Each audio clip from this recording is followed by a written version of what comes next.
தினம் ஒரு தியானம். சோர்ந்து போகாமல் எப்பொழுதும் ஜெபம் பண்ணுங்க. லூக்கா எழுதின சுவிசேஷம் அதிகாரம் 18 வசனம் 1.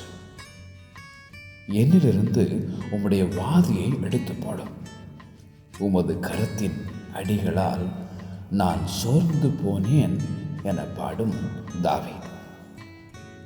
கொலை பாதகர்களாலே என் ஆத்துமா சோர்ந்து போகிறது.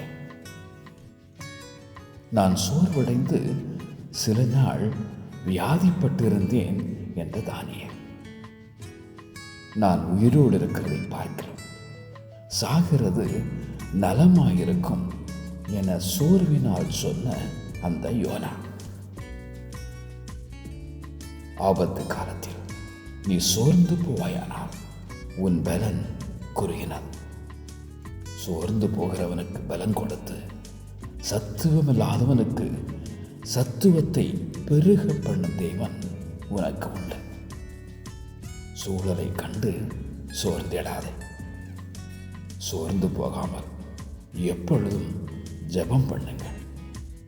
சோர்ந்து போகாமல் எப்பொழுதும் ஜெபம் பண்ணுங்க. ஆமென்.